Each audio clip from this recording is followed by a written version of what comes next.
ಕುಂದಗೋಳ ಪಟ್ಟಣದ ಶ್ರೀ ಶ್ರುತಿಕಂಠೇಶ್ವರ ಸರ್ಕಾರಿ ಪದವಿ ಪೂರ್ವ ಕಾಲೇಜಿನ ಪ್ರಾಚಾರ್ಯನ ವಿರುದ್ಧ ದಾಖಲಾಗಿರುವ ಲೋಕಾಯುಕ್ತ ಪ್ರಕರಣಕ್ಕೆ ಸಂಬಂಧಿಸಿದಂತೆ ಡಿವೈಎಸ್ಪಿ ನೇತೃತ್ವದ ತಂಡ ಇಂದು ಕಾಲೇಜಿಗೆ ಭೇಟಿ ನೀಡಿ ಪ್ರಥಮ ಹಂತದ ತನಿಖೆಯನ್ನ ಕೈಗೊಂಡಿತು.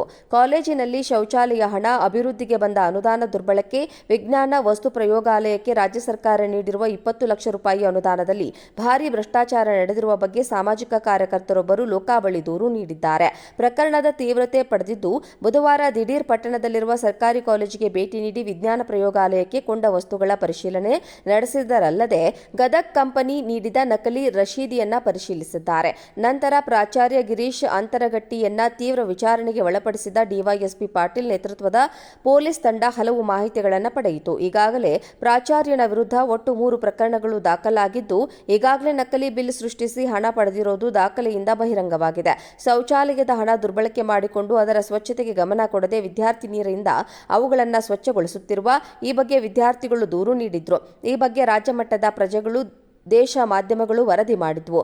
ಜಿಲ್ಲಾ ಉಸ್ತುವಾರಿ ಸಚಿವ ಸಂತೋಷ್ ಲಾಡ್, ಶಾಸಕ ಎಂಆರ್ ಪಾಟೀಲ್, ಜಿಲ್ಲಾಧಿಕಾರಿ ದಿವ್ಯಾ ಪ್ರಭು, ಡಿಡಿಪಿಯು ಸುರೇಶ್ ಸಹಿತ ರಾಜ್ಯ ಶಿಕ್ಷಣ ಆಯುಕ್ತರು, ಸಚಿವರು, ರಾಜ್ಯಪಾಲರ ಬಳಿಯೂ ದೂರು ದಾಖಲಾಗಿದೆ. ಸಾಕಷ್ಟು ಭ್ರಷ್ಟಾಚಾರ ಮಾಡಿ ಮಾನಸಿಕ ಅಸ್ವಸ್ಥನಂತೆ ಪ್ರಭಾವಿ ರಾಜಕಾರಣಿಗಳ ಹೆಸರು ಹೇಳಿಕೊಂಡು ಕಳೆದ 5 ವರ್ಷಗಳಿಂದ ಪ್ರಾಚಾರ್ಯರಾಗಿರುವ ಅಂತರಗಟ್ಟಿ ಅವರನ್ನು ಕೂಡಲೇ ವರ್ಗಾವಣೆಗೊಳಿಸಿ ತನಿಖೆ ನಡೆಸಲು ಇಲಾಖಾ ಮಟ್ಟದಲ್ಲಿ ತನಿಖೆಯೂ ಸಹ ಆದೇಶಿಸಲಾಗಿದೆ.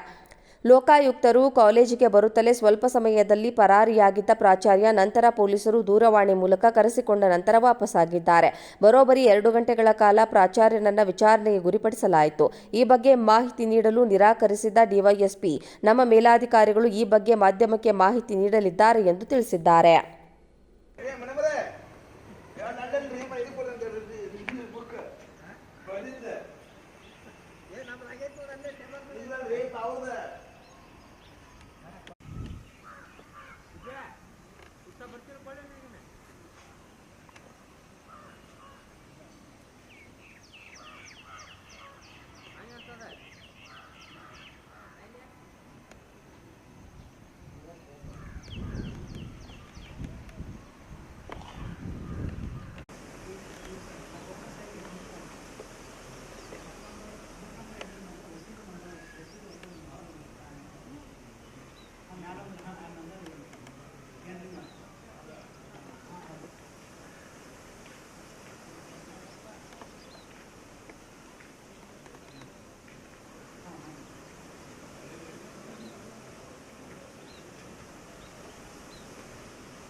ಇನ್ನೊಂದು